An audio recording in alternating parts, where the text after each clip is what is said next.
अंबरनाथची Anandnagar MIDC ही हजारो उद्योग आणि लाखो कामगारांच्या रोजगाराचं प्रमुख केंद्र आहे। मात्र गेल्या काही काळात विविध कारणांमुळे काही उद्योग बंद पडले तर काही कंपन्यांनी स्थलांतर केलं। सध्या सुरू असलेल्या उद्योगांनाही अनेक अडचणींचा सामना करावा लागतोय।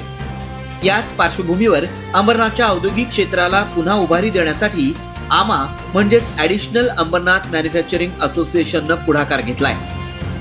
उद्योग आणि उद्योगांच्या समस्या थेट प्रशासनापर्यंत पोहोचवण्यासाठी आमा कार्यालयात उद्योजक आणि MIDCच्या वरिष्ठ अधिकाऱ्यांची बैठक आयोजित करण्यात आली होती।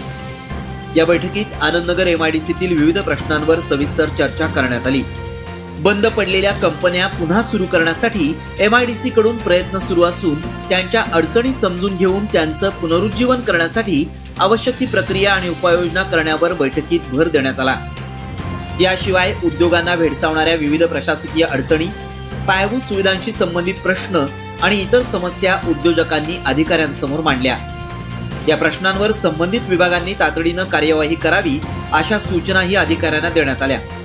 दरम्यान MIDC कडून नव्यानं सुरू करण्यात आलेल्या अद्ययावत ऑनलाईन प्रणाली आणि सुविधांची माहितीही उद्योजकांना देण्यात आली, ज्यामुळे भविष्यातील प्रशासकीय प्रक्रिया अधिक सुलभ होण्याची अपेक्षा आहे।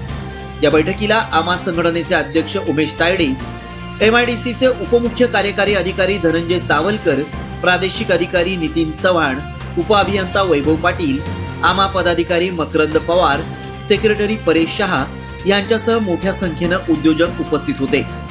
या चर्चेनंतर आनंदनगर MIDCतील प्रलंबित प्रश्नांना गती मिळण्याची आणि बंद पडलेल्या उद्योगांना पुन्हा उभारी मिळण्याची आशा निर्माण झाली आहे। उद्योग पुन्हा सुरू झाले तर उत्पादनाला चालना मिळेल आणि त्यासोबतच स्थानिक तरुणांसाठी रोजगाराच्या नव्या संधीही निर्माण होतील।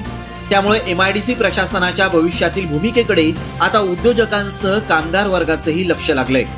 एकमत न्यूज, अंबरनाथ।